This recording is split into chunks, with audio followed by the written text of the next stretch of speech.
Hi everyone. So it's time for a macroeconomics question.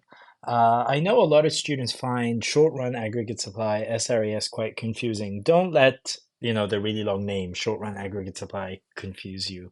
Short-run aggregate supply is just a visualization of the level of output the economy is producing in the short run, while aggregate demand is a visualization of the level of expenditure. So remember, AD is expenditure, SRES is output. Okay, so the question says, referring to two factors, I'm going to come back to that point in a minute. So referring to two factors that can cause an increase in short-run aggregate supply, analyze the impacts on the economy in the short run. Now, because they used the word short run, I have to stick with the new classical model. Okay, because in the Keynesian model, there is no short run or long run. So whenever you see the word short run in a macroeconomics question, you have to use the new classical model because that's the model that assumes there is a short run where wages are fixed and a long run where wages are variable or flexible. Okay, so two factors. First of all, SRAS is impacted by the costs of production. So for SRAS to increase, there has to be a fall in the costs of production.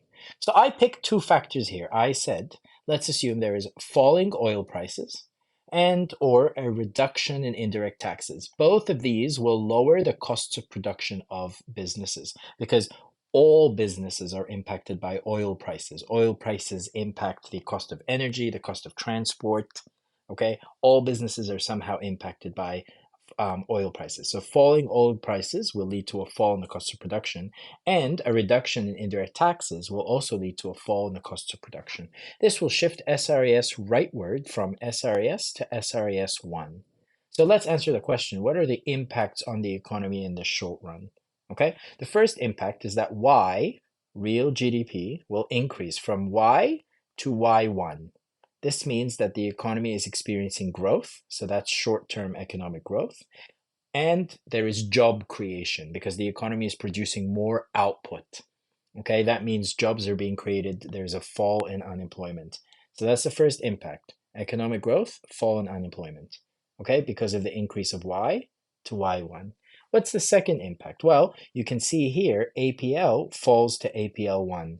That means there's a fall in the average price level. That means there's a slowing down of inflation.